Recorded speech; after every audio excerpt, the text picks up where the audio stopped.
insinzi iryoha ni ugukirira aho warwariye, insinzi iryoha ni ukurira aho wasonzeye, insinzi iryoha ni ukwambarira aho wambariye ubusa.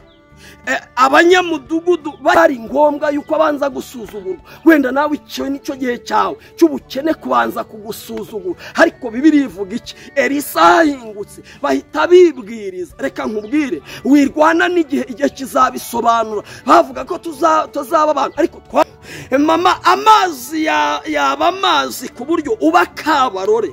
Papa inshuti yanjye, kuba uba mu modoka, kuba ugenda mu modoka, kuba ufite ama etaje, ntibyabuza amazi yiwawe guhumana, ntibyabuza amazi yo mu kazi kawe guhumana. Nubwo ku kazi wicara mu ntebe yihindukiza, ntabwo byagukuraho igisuzuguriro cy'abadayimoni. Abandi bakaryama, we bakakubyutsa, bakakubwira ati kizigiye cyawe cyo kubyuka. Ariko ngo Elisa ageze kuri ayo mazi aravuga ngo kuko mfite ububasha yigira. Umva ikintu cyanshimishije, Elisa kigera kuri ayo mazi, amazi amera amaso. None ngo sida ntiyamera amaso, none ageze kuri ayo mazi, none ngo kanseri ntiyamera amaso. Uribesha cyane. Tubonye abantu benshi bakira kubera imbaraga z'ijambo, kubera imbaraga z'isumba byose. Amahoro umugisha Imana itanga ubane namwe mwese aho muherereye hose, mugubwe neza kandi mugubwe neza cyane. Nkuko mubibona kuri kamera zacu, turi kumwe n'umukozi w'Imana. Reka tumwakire adusuze, namara kudusuza asenga Imana. Karibu. Murakoze cyane. Amazina ni Pastor Theogene, turasanganywe kuri social media. Yego. Ndi umugabo ndubatse. Ndabyishimiye kongera kungirira icyizere mukantumira. Yego. Imana ibamugisha. Amen. Karibu nisengesho Theo. Mana ya Isiraheli, Mana yacu bwite, turagushimiye tuguhaye icyubahiro. Wabanye natwe ejo bundi hashize, n'uyu munsi n'ejo bundi buriya uzongera ubane natwe. Rero tukweretse ikiganiro tugiye gukora kigire aho gikura abana bawe kandi kigire aho kibageza. Niba uko dushaka ngo ushaka mu izina rya Yesu. Amen. Urakoze cyane. Bibe uko Imana ishaka, ntibibe uko twebwe dushaka. Icyo kintu ni ikintu gikomeye, kuko ubushake bw'Imana nibwo dukeneye, ni nabwo ubwiza ku buzima bwacu, kuko hatabaye ubushake bw'Imana umwana w'umuntu yabona ijambo, Imana ikaribura. Imana rero iguhereze umugisha. Ndagira ngo si ubwa mbere tukwakiriye ku Imana Irahari TV, icyo koze no ubwa mbere tukwakiriye kuri Mose TV. Girire neza cyane. Reka ngusabe kugira ngo ujye imbere utugezeho icyo Imana yaguhaye kutugezaho uyu munsi, nk'umukozi w'Imana, nk'umuhanuzi, nk'umupasitori. Karibu. Murakoze cyane.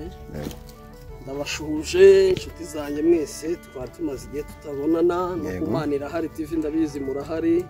Imana ya mahoro ibaho umugisha, kandi aho uyu munsi bitari gukunda, ndagira ngo ngutangarize ko ejo bizakunda. Ni umwanya w'igihe, igihe kizabisobanura. Yesu akomeze akwishimire ibihe byose. Reka dufatanye icyanditswe dusanga hano mu rwa kabiri rw'Abami. Ni igitabo kiri kumfasha muri iyi minsi. Nawe nkwifurije ko cyagufasha.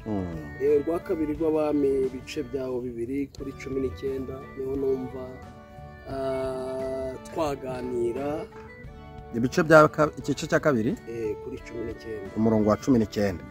Yego. Reka turebe icyanditswe Abami ba kabiri, igice cya kabiri, turahera ku murongo wa 19 tugeze. Yego, soma nacyo ndakubwira. Bukeye abanyamudugudu baho babwira Elisa bati, dore uyu mudugudu uburyo ari heza nk'uko ubireba databuja, ariko amazi yaho ni mabi, kandi muri iki gihugu imyaka irarumba. Komeza. Aravuga ati, nimunzanire imperezo nshya muyishyiremo umunyu. Nuko barayimuzanira. Asohoka ajya ku isoko y'amazi, amishamo umunyu. Aravuga ati, Uwiteka aravuze ngo ahumanuye aya mazi, ntabwo azongera kwicana cyangwa kurumbya. Nuko amazi arahumanuka na bugingo n'ubu nk'uko Elisa yavuze. Ndashaka uyu mwanya iri jambo rigira aho rigukura wowe uduteze amatwi cyangwa rigire aho rikugeza. Bibiliya ivuze Elisa, ariko Elisa mu bice bibiri yaje kugendana n'uwo bita Eliya. Izo ni inkuru mwese muzi, ariko ndagira ngo ngutangarize uyu munsi cyangwa aka kanya wowe uduteze amatwi cyangwa uyu mwaka, Imana iguhe guhura na marayika udafite amababa. Kuko tugenda kenshi muri iyi si tukavugana n'abantu, tugahura n'abantu, tukifuza abatubera inshuti ariko bikananirana. Bibiliya itweretse umugabo witwa Elisa agera kuri uyu mudugudu. Nibyo koko yasanganiwe n'abantu, baramubwira ngo urareba uyu mudugudu uko ari mwiza. Ariko nubwo ari mwiza, uyu mudugudu ufite ikibazo. Ikibazo ni iki? Amazi yawo uyu umuntu ayanyoye ngo arapfa cyangwa itungo ryayanywa rikaramburura. Elisa aravuga ngo nimunzanire umunyu, nimunzanire imperezo. Ibyo bintu mu buryo bw'umwuka cyangwa mu buryo bwa Elisa wari uwahawe misiyo, yari afite icyo ashatse kuvuga. Umunyu barawugiraga, imperezo barayigiraga. Ikirimo aho ni uguhura na marayika udafite amababa. Haleluya. Igihe kirageze ngo ku burwayi bwawe uhure na marayika udafite amababa. Elisa akijyana umunyu hejuru y'amazi, amazi yameze amatwi, amazi amera amaso. Haleluya.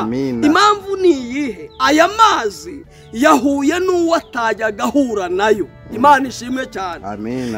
Waracuruje nibyo koko, waragerageje byaranze, ariko ndakwifuriza muri uyu mwaka dutangiye ko wahura na marayika udafite amababa. Ndagira ngo ngutangarize Elisa wo muri icyo gihe n'uyu mwanya cyangwa n'iyi minsi, ba Elisa baracyahari bahumanura ibyahumanye. Uyu mwanya warivuje zarananiranye. Bibiliya ivuze iki? Aya yari amazi bakeneraga mu buzima bwa buri munsi ariko ntibikunde. Elisa ageze baramubwira ngo aya mazi ubwo ureba uyu mudugudu inyuma uteye amarange, ariko uyu mudugudu iyo ucuruje urahomba. Uyu mudugudu ubwo ureba ubwo ari mwiza pe, ufite amarange, ufite amazu meza, ariko amazi yawo ni ikibazo. Tekereza kuba Elisa atarabasabye ibigurirwa Dubai, akababwira ngo nimunzanire, aleluya, nimunzanire umunyu, barawugiraga. Nimunzanire imperezo, barayigiraga. Nakubwiye ngo uyu mwaka uhure na marayika udafite amababa. Aba bantu nta kindi bari bakeneye guhura n'umuntu uvugana n'Imana, ubabwira ibyabakiza aho byava. Imana ishimwe cyane. Elisa ngo ageze ku mazi, amazi amenya umuntu ugeze ku mazi. Afashe ingezi ngo ayishyire mu mazi, amazi yumva ibibaye. Aleluya.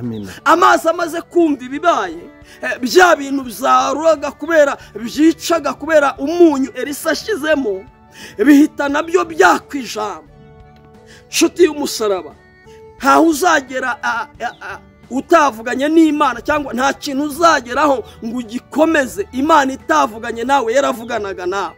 Kibona Elisa baramubwira ngo nubwo twebwe utureba, ubwo ureba uyu mudugudu ni mwiza, nibyo koko ujya kurangura mu Bushinwa, ariko iyo abandi bararyama we ntusinzira.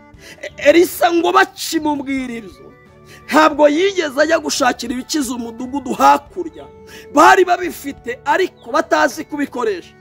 Mama, ikigerageza Imana itavugaho kizaguhitana, ariko ikigerageza Imana ivugaho 90% Imana ibiguhaye ubutsinzi.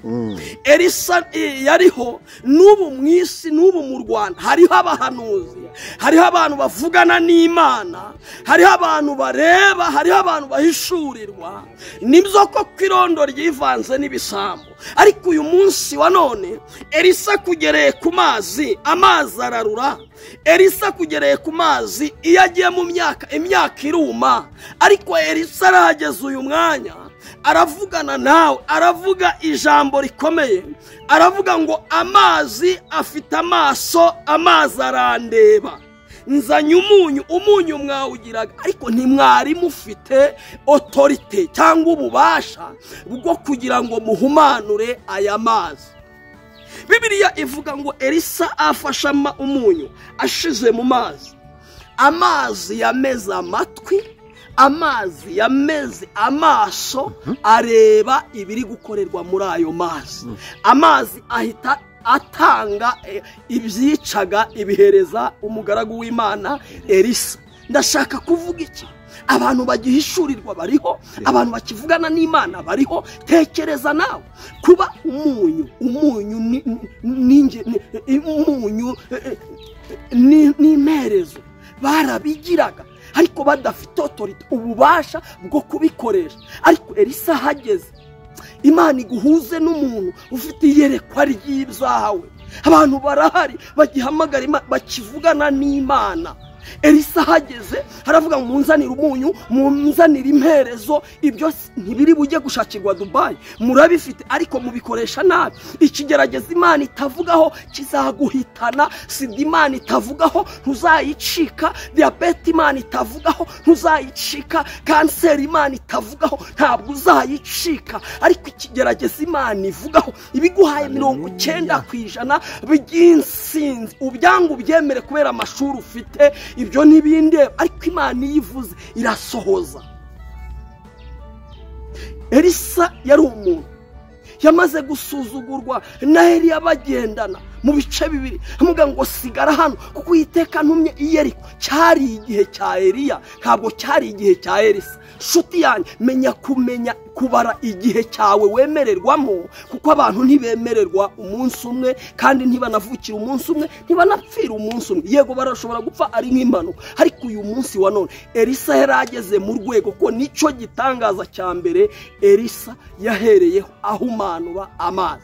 Ndakubaza, wewe wahumaniye hehe utahumanurwa n'Imana wikorera igitangaza mu maso y'abanzi bawe?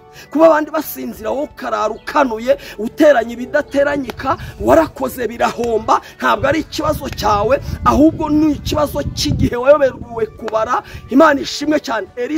Eliya akirukankana na Elisa, byabaye abantu. Imana niyo yabikoze, nta muntu wabikoze. Yesu iyo avuze ijambo, ikintu kibikwereka nuko aherekeza ibyo yavuganye nawe. Elisa hageze, baramwirondore, baravuga ngo uyu mudugudu nubwo ubona wowe ari mwiza, ukaba ujya Dubai, ukaba ufite umugabo urata, ariko iyo hageze nijoro buri muntu wese aryamukwe, ubwo nabwo nuguhumana kwa wa mudugudu. Urakora wagahomba wowe, abandi barinjiza barasevinga, ariko wowe igihe itariki yo guhembwa message we biba birangiye. Hari uguhumana kurenza iko. Bibiliya ivuga iziki? Elisa asanga ya mazi yarahumanye. Ikintu cyayemeje ko yahumanuka nuko banyira gukoresha amazi bemeraga guhumana kw'ayo mazi.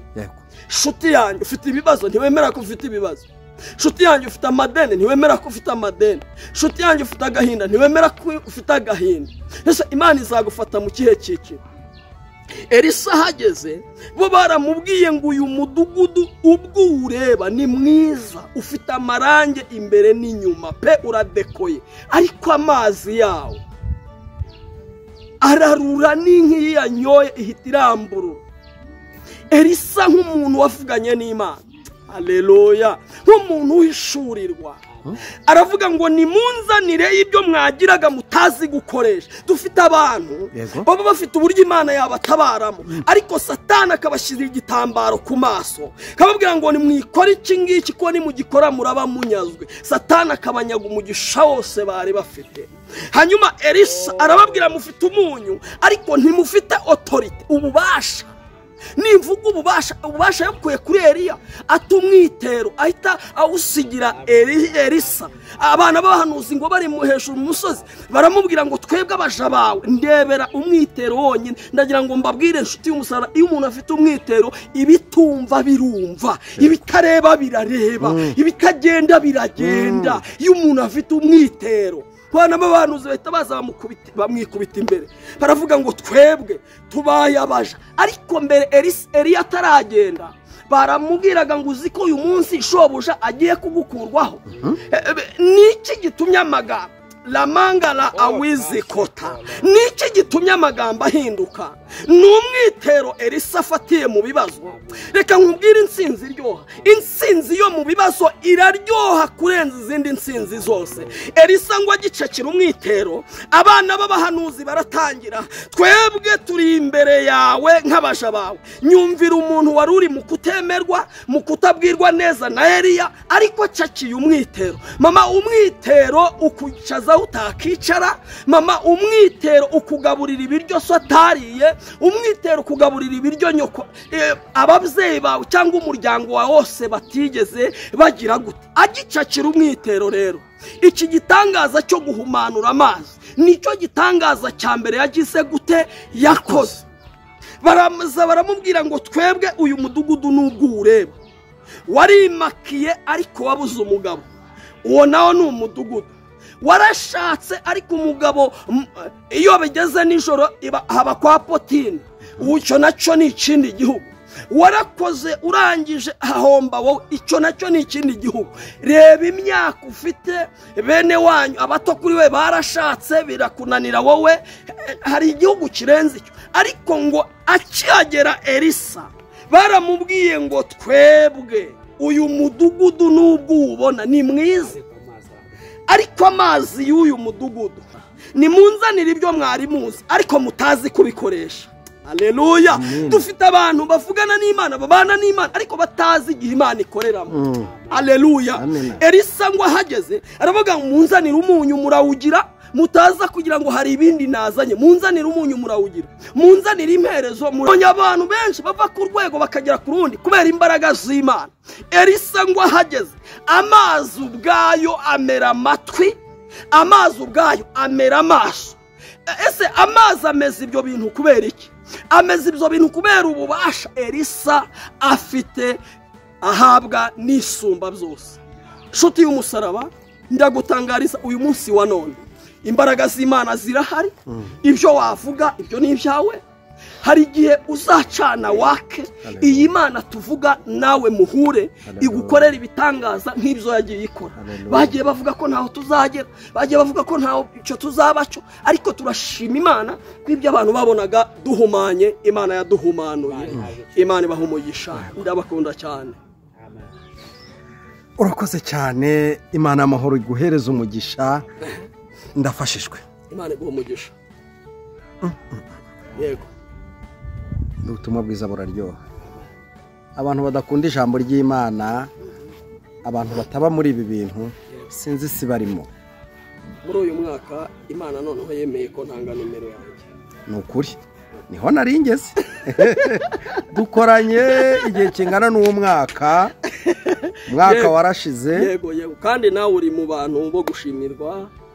Wamfashe wanyakiriye kuri social media bwa mbere, nawe ndagushimiye. Twari turi hara hirya. Yego yego, ndabyibuka cyane. Tuganira ku kiganza cya Eliya. Ikiganza cya Eliya. Ariko reka nizere ko kuba Imana yamaze kukwemerera no kujya utanga nimero ya telefone, nizere ko tuzakubona kenshi. Nta kibazo, kuko abantu ndabubaha cyane. Umuyobozi wanyu ntiyantumira ngo nzane ibibazo. Ni ukuri. Ni ukuri cyane. Kandi ikindi nkwemera nk'umugabo uvuga ukuri, nkwemera nk'umugabo uvuga Imana neza. Ndagira ngo abantu bamvugira Imana nabi ntabwo njya nkorana nabo. Nibyo.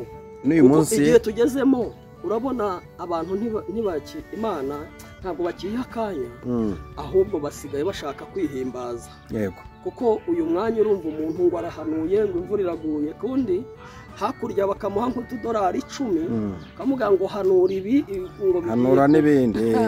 Rero dushyira amavi hasi dusenge, akaruta kandi kazakamira nshuti z'umusaraba. Urumva bashobora kuguha amadolari 10 ngo hanura ibi, urumva ibyo ni ibintu twamenye twahishuriwe urumva bakamubwira ati hanura ko imvura iguye urumva nawe akaza avuga ngo imvura iraguye ngo mugure amafu ngo muhunike mu nzu kumbi yari $10 10 tw'abandi hakurya iyo nitwari kwishyura nitwari kwishyura rero twebwe tukagira ngo ni ubuhanuzi kandi bwahe ko atari ubuhanuzi tukazanayitegereza tukayibura tukabura hoya nta nizo dukeneye rero turashima Imana abahanuzi baracyahari yego ntabwo twabuza abavuga kuvuga ushaka ko dusengana nimero yanjye ya telefone ngira ngo nibyo warugezeho nibyo naringezeho ndashaka kugira ngo utambutse nimero ya telefone ariko noneho mbwire n'abakunzi bacu cyane cyane nkunda kwibwira inshuti zacu ziri bwota amasimbi bagukandira akanyenyeri aho baba bambyaye none ntiwantumye ntabwo wantumye yego ariko ndashaka kugira ngo yenda kubera ibibazo nzi ntashaka kuvugira ahangaha yego ndifuza yuko inshuti zacu zidukurikira umunsi ku munsi kuri nimero tugiye gutambutsa ibaruyeho Theogene yego abari mu ntara zose z'igihugu cy'u Rwanda n'abari mu ntara ya 5